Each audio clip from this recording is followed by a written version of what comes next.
Saudara pendengar yang kami kasihi dimanapun Anda berada, Anda kembali bersama kami pada acara Telaga Tegur Sapa Gembala Keluarga. Saya Gunawan Santoso dari Lembaga Bina Keluarga Kristen. Kali ini bersama Ibu Wulan, Sarjana Biologia, kami akan berbincang-bincang dengan Bapak Pendeta Dr. Paul Gunadi.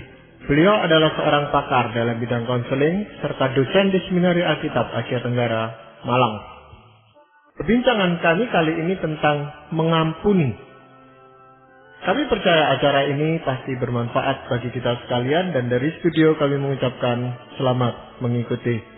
Pak Paul, judul yang atau tema yang akan kita bicarakan malam hari ini rupanya sangat menarik karena banyak sekali dibicarakan, sering kali dibicarakan, tapi pelaksanaannya ini yang sulit gitu Pak Paul ya. Dan diharapkan dengan perbincangan ini ada suatu arahan dari berdasarkan firman Tuhan yang Pak Paul bisa sampaikan. Tetapi sebenarnya bagaimana tentang mengampuni itu sendiri Pak Paul? Kok banyak dibicarakan tapi tetap sulit untuk dilaksanakan gitu? Mengampuni sangat terkait dengan atribut atau karakter Tuhan. Sebab Tuhan yang kita kenal adalah Tuhan yang mengampuni. Bahkan dasar dari relasi kita dengan Tuhan adalah pengampunan itu sendiri yang kita terima dari Tuhan. Seperti tadi Pak Gunawan sudah katakan, memang seringkali kita mendengar ya imbauan atau ya penjelasan dari firman Tuhan tentang mengampuni.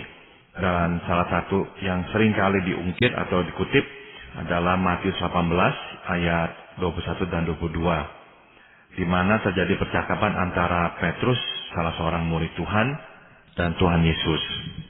Dikatakan di sini, kemudian datanglah Petrus dan berkata kepada Yesus, "Tuhan, sampai berapa kali aku harus mengampuni saudaraku, jika ia berbuat dosa terhadap aku? Sampai 7 kali?" Yesus berkata kepadanya, "Bukan, aku berkata kepadamu, bukan sampai 7 kali, melainkan sampai 70 kali 7 kali. Bagaimanakah mungkin kita mengampuni orang sebanyak itu, yang secara tidak langsung berarti tanpa batas?" Inilah pertanyaan yang akan kita coba jawab pada acara hari ini, Pak Gunawan. Iya, memang tepat sekali apa yang dipertanyakan Petrus. Mungkin bagaimana kita itu bisa mengampuni orang sampai 70 kali 7 ya. Pada hakikatnya bukan 490-nya itu, tetapi tanpa batas yang tadi Pak Paul katakan, itu sebenarnya kesulitan apa atau hambatan-hambatan apa yang seringkali dialami oleh kita, oleh seseorang di dalam hal mengampuni orang lain ini Pak Paul?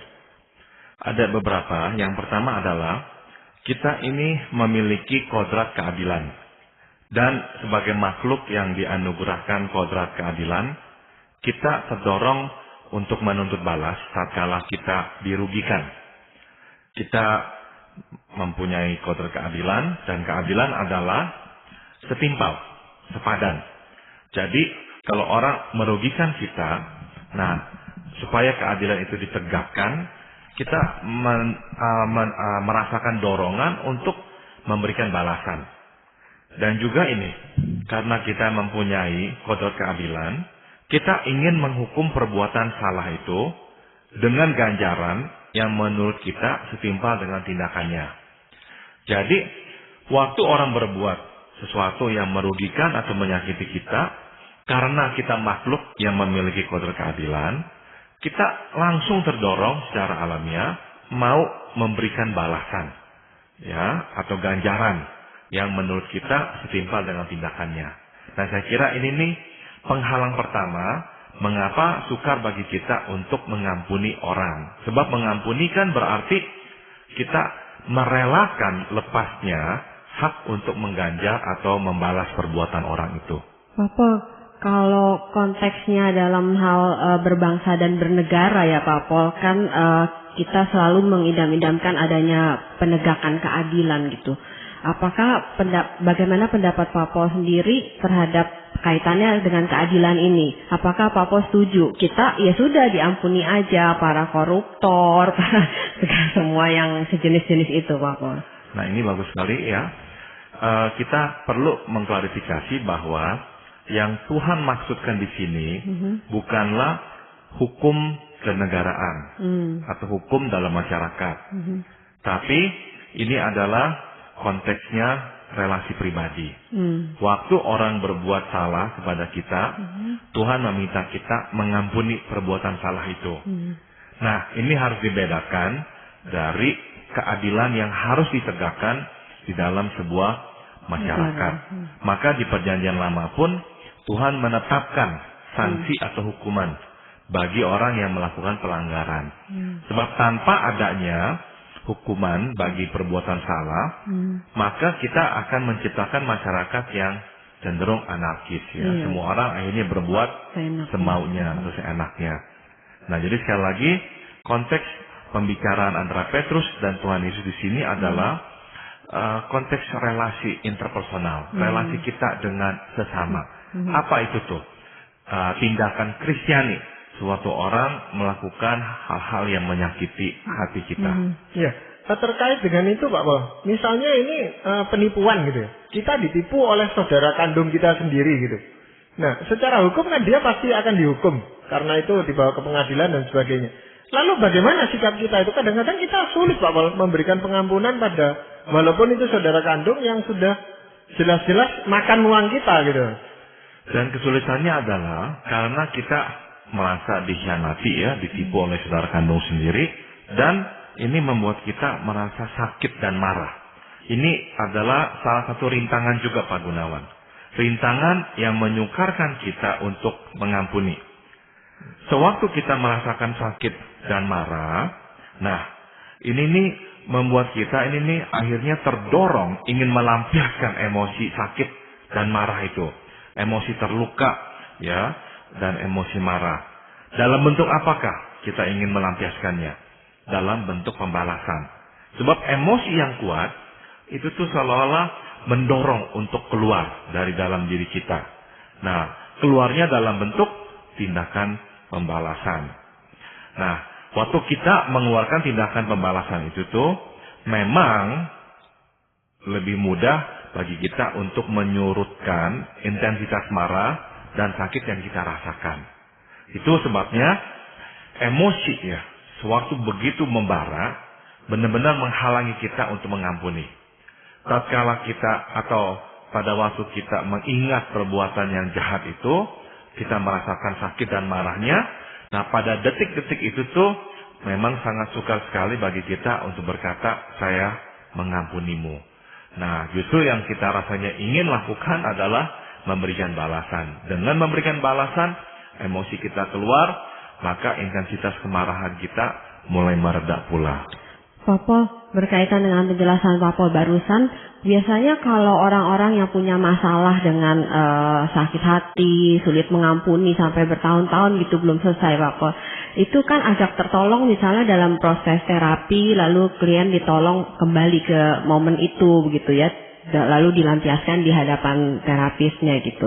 Menurut Pak Paul sendiri itu proses seperti itu sebenarnya tanda kutip secara halus kan itu seperti membalas juga kan gitu ya, mengeluarkan semua unek-unek kemarahan kita kepada orang itu, cuma yang nggak di depan orangnya begitu. Apakah seperti itu atau menurut Pak Paul yang berbeda begitu? Nah, saya kira kita mesti pecah dua antara melampiaskan atau mengeluarkan emosi dan melakukan pembalasan. Nah, jelas Tuhan berkata pembalasan adalah hakku ya, hak Tuhan. Jadi itu sesuatu yang memang milik Tuhan secara eksklusif. Manusia tidak diberikan hak untuk membalas dalam relasi interpersonal. Sekali lagi saya tekankan, dalam masyarakat manusia diharapkan Tuhan untuk menegakkan keadilan, menciptakan sistem peradilan yang melibatkan sudah tentu ya hukuman pada orang yang telah melakukan pelanggaran.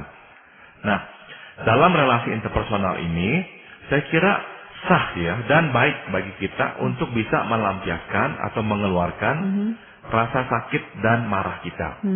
Namun jangan sampai rasa sakit dan marah itu tuh akhirnya berkelanjutan dalam bentuk tindakan konkret, yaitu membalas orang lain. Nah, itu yang Tuhan minta kita untuk berhenti. Kita boleh mengeluarkan isi hati kita, rasa sakit kita dan marah kita, tapi kita diminta Tuhan berhenti di situ. Tuhan tidak mau kita melangkah maju dan mengambil posisi sebagai pembalas. Nah, itu adalah hak Tuhan. Jadi menjawab pertanyaan Ibu Wulan tadi, dalam konteks terapi apakah dibenarkan? Sangat dibenarkan. Ya, justru itu adalah cara yang sehat ya untuk orang bisa mengeluarkan beban-beban dan kepahitannya. Nah, setelah itu dikeluarkan, otomatis intensitas emosi yang tadinya menekannya sekarang mulai berkurang. Tapi dia sendiri kan belum tentu mengampuni orang yang bersangkutan dengan dia itu, Bapak, yang bersalah kepada dia itu. Betul. Nah, pada saat itu tuh, setelah dia mulai merasakan hatinya tidak lagi berat ya, ditekan oleh emosi, marah dan sakit. Nah, dia dapat melihat masalah dengan lebih jernih dan mengambil keputusan untuk mengampuni. Ini yang harus kita tekankan, bahwa pada akhirnya yang penting adalah kita mau atau tidak mengampuni. Yang Tuhan minta kepada kita adalah kemauan untuk mengampuni. Maka di Matius pasal 5 Tuhan juga berkata, jikalau kamu tidak mengampuni saudaramu, maka Bapamu yang di sorga juga tidak akan mengampuni engkau. Ya. Nah, apakah pengampunan itu tuh bisa langsung kita berikan? Bisa, dalam pengertian secara rasional kita berketetapan hati mau mengampuninya. Namun dari titik ketetapan hati sampai benar-benar kita benar-benar ya bisa benar-benar melihat dia dengan biasa lagi, tanpa amarah, tanpa kebencian dan sebagainya, itu akan memerlukan waktu. Semakin dalam luka, berarti semakin panjang waktu yang kita butuhkan. Tapi yang penting adalah adanya ketetapan hati, adanya kemauan untuk mengampuni. Nah, tinggal nanti dalam pelaksanaannya. Kita memang harus jatuh bangun bergumul untuk mengampuni orang yang telah bersalah kepada kita. Kalau satu pengampunan aja sudah begitu beratnya Pak Pol ya, untuk dilakukan, begitu sulitnya gitu ya buat kita. Apalagi yang tadi Tuhan Yesus katakan harus mengampuni 70 kali 7 gitu. Bagaimana itu bisa terjadi Pak Pol? Oke, pertama-tama kita ingin lebih jelas lagi melihat perkataan Tuhan itu. Petrus berkata, kita itu tuh dituntut untuk mengampuni 7 kali. Nah, bagi Petrus, 7 kali adalah suatu jumlah secara harfiah. Ya, benar-benar 1, 2, 3, 4, 5, 6, 7. Setelah 7 kali, kami tidak akan lagi memberikan pengampunan. Yang kami lakukan adalah memberi pembalasan. Jadi Petrus melihatnya secara harfiah. Tuhan mengajak Petrus tidak melihatnya secara harfiah. Tuhan menjelaskan 70 kali 7 kali. Tuhan tidak membicarakan tentang masalah jumlah di sini, ya, angka bukan sama sekali. Tuhan sedang mengajarkan Petrus untuk memiliki sifat atau karakter pengampun. Dan untuk bisa menjelaskannya dengan cara yang mudah dimengerti oleh Petrus dan juga oleh kita semua, Tuhan menggunakan jumlah atau angka 490 kali. Yang jelas kita tahu itu bukanlah menunjukkan angka ya sejumlah, tapi sebuah jumlah yang tak terbatas. Dengan kata lain, yang tadi saya singgung tadi, Tuhan menginginkan sifat pengampun menjadi bagian dari kehidupan kita sebagai anak-anak Tuhan. Nah, apa yang harus kita lakukan jadinya? Yang pertama, mengampuni seseorang lebih dari sekali hanyalah dimungkinkan bila kita memandang perbuatannya satu persatu. Apa yang saya maksud? Ini nih. Kecenderungan kita adalah menyamaratakan satu perbuatan salah dengan perbuatan-perbuatannya yang lain. Dan mengaitkan satu perbuatan dengan pribadi orang secara keseluruhan. Ya. Jadi kita itu tuh langsung menganggap orang ini nih seperti perbuatannya yang telah menyakiti kita. Sedangkan belum tentu satu perbuatan mewakili atau mencerminkan pribadi orang itu secara keseluruhan. Untuk bisa mengampuni orang terus-menerus, memang kita ini harus melihat perbuatan orang itu tuh sedikit banyak terpisah dari pribadinya. Dan belum tentu perbuatannya mencerminkan dirinya secara utuh. Kita benar-benar hanya menyoroti perbuatan itu. Dengan cara itulah, kita lebih dimungkinkan mengampuni perbuatannya yang kedua. Sebab kita tidak lagi mengaitkan perbuatannya yang kedua dengan perbuatannya yang pertama. Dan kita tidak mengaitkan perbuatannya yang pertama dan kedua sebagai pencerminan dari karakter orang itu secara keseluruhan. Sekali kita mengkelompokkan orang itu sebagai inilah dia sifatnya nih gara-gara perbuatannya yang menyakiti kita, kita tidak akan bisa mengampuninya. Jadi kita hanya bisa mengampuninya kalau kita memang memisahkan perbuatan yang pertama dengan yang kedua dan perbuatan-perbuatan itu dari dirinya secara utuh. Tapi bagaimana itu bisa dihindari? Karena seringkali perbuatan yang kedua itu sangat terkait dengan yang pertama, Pak. Misalnya suami yang suka mukul istrinya gitu. Dia sudah nangis-nangis minta maaf dan istrinya memaafkan dia. Lain kali dia pukul lagi. Jadi perbuatannya yang pertama dan yang kedua itu kan sangat terkait gitu, Pak. Betul. Jadi ada kalanya itu yang terjadi, Pak Gunawan. Memang perbuatan 1, 2, dan 3 itu tuh sangat terkait karena apa? Sama. Ya. Jadi bukan saja terkait tapi memang sama. Kalau sama, memang kita akhirnya menyimpulkan ini adalah suatu kesengajaan ya. Sebab diulang lagi dan diulang lagi. Nah, apa sikap kita? Tetap sebetulnya respons Kristiani yang Tuhan harapkan dari kita adalah memberi pengampunan. Selain memberi pengampunan, kita nanti juga dituntut Tuhan untuk hidup berhikmat. Artinya apa? Kita misalkan dalam contoh suami yang memukuli istri. Kita berusaha untuk menghindari faktor pemicu yang menyebabkan suami itu tuh akhirnya memukul kita. Ya, kita menghindarilah. Misalkan mata kita yang menantangnya, suara kita yang meninggi, atau emosi kita yang histeris, dan sebagainya. Hal-hal seperti itu bisa kita hindarkan. Atau kalau memang suami kita tidak mempunyai masalah dengan tindakan-tindakan kita tadi itu tuh, tapi memang sifatnya atau perangainya jahat, dikit-dikit mau memukul, berarti kita berhikmat. Misalkan kita berkata kepadanya, sekali lagi engkau pukul aku akan laporkan engkau ke polisi. Dan benar-benar dia pukul kita kedua kalinya, kita laporkan ke polisi, minta perlindungan polisi dan minta polisi untuk menangkapnya. Karena ini adalah tindak kriminal memukuli orang. Nah, jadi dengan kata lain, kita dituntut Tuhan untuk juga bertindak, melindungi diri kita ya dalam situasi seperti itu. Nah, apakah dengan kita melindungi diri itu identik dengan kita tidak mengampuninya? Ya tidak, saya kira ya, tetap bisa kita ini mengampuninya. Kalau misalnya seseorang melakukan tindak kejahatan yang secara umum memang cukup besar begitu ya, tanda kutip, misalnya membunuh orang yang kita kasihi begitu.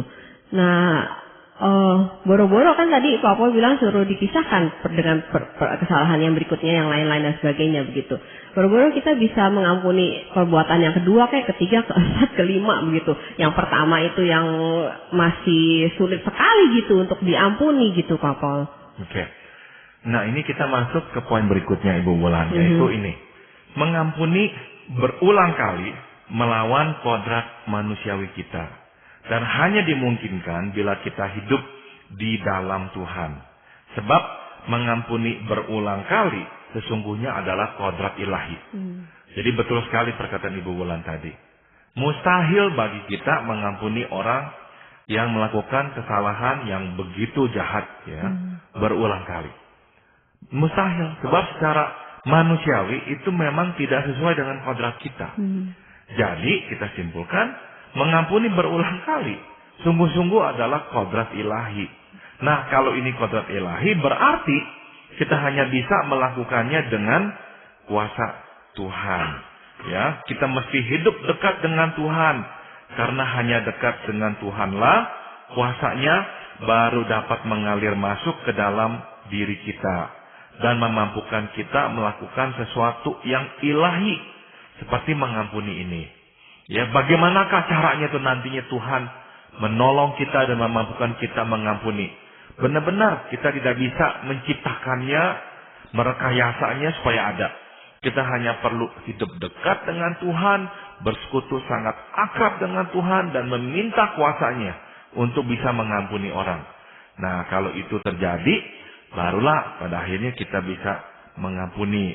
Nah, ini sesuai dengan yang Tuhan Yesus katakan di Yohanes 15 ayat 4. Tinggallah di dalam aku dan aku di dalam kamu.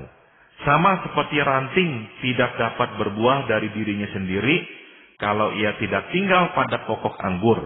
Demikian juga kamu tidak berbuah jikalau kamu tidak tinggal di dalam aku.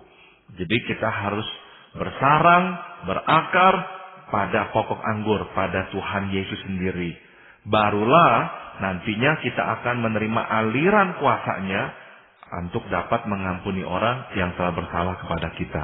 Ya memang di dalam hal mengampuni itu kadang-kadang terbesit rasa khawatir gitu Pak Pol ya. Nanti kalau sudah diampuni dia seenaknya aja gitu loh terhadap diri kita itu, lalu memudahkan segala sesuatu, menggampangkan begitu saja. Oh gampang kok toh nanti diampuni lagi gitu. Nah ini sikapnya sebenarnya harus bagaimana kita Pak Pol?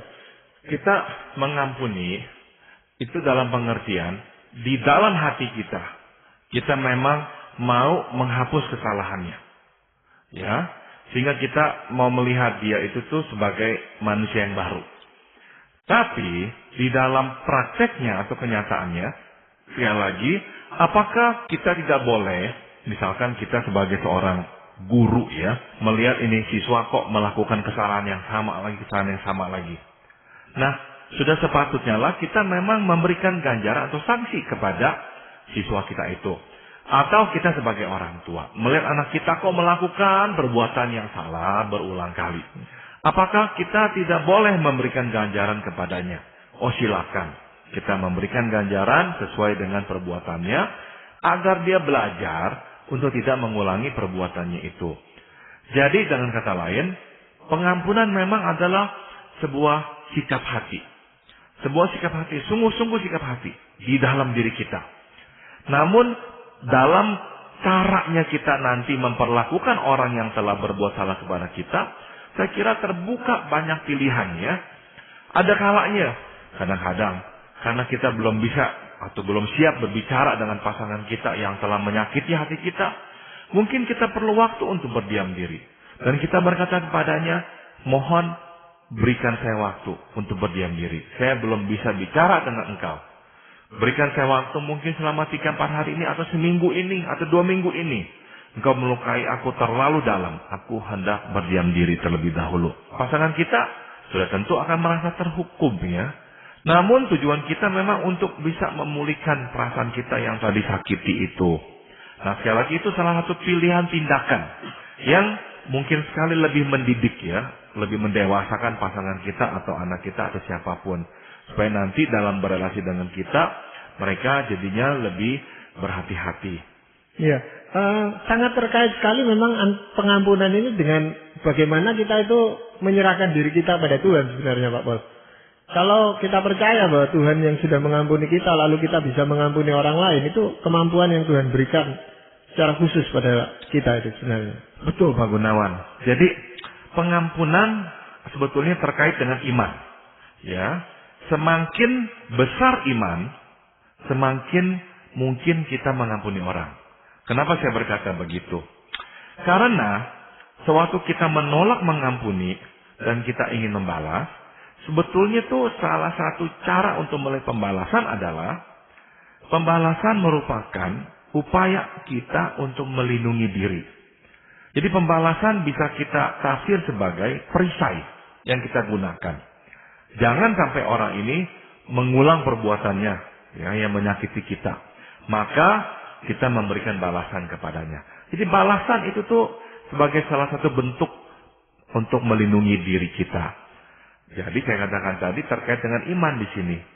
Kalau kita memang bisa menyerahkan semua kepada Tuhan dan percaya bahwa masih ada Tuhan yang dapat melindungi kita, kita memang lebih mampu untuk mengampuni. Sebab kita tahu bahwa meskipun saya mengampuni dan meskipun saya menjadi lebih rawan dan dilihat oleh dia seolah-olah saya itu lemah, tapi saya percaya Tuhan akan melindungi saya. Jadi tidak apa-apa saya memberikan pengampunan. Karena saya tahu Tuhan akan tetap melindungi saya. Disebabkan tadi saya katakan ada korelasi ya antara iman, percaya bersandar sepenuhnya pada Tuhan untuk melindungi kita, dan kemampuan untuk mengampuni. Ya, silakan. Ada orang konsep imannya begini, Pak Pol. Ya udah, saya nggak usah membalaskan, pembalasan dari Tuhan jauh lebih dahsyat dari apa yang saya bisa lakukan. Berarti sebenarnya dia bukan murni mengampuni dong Pak. Berarti dia berpikir, ya udah pembalasan dari Tuhan pasti lebih besar daripada yang saya bisa lakukan gitu loh Pak Pol.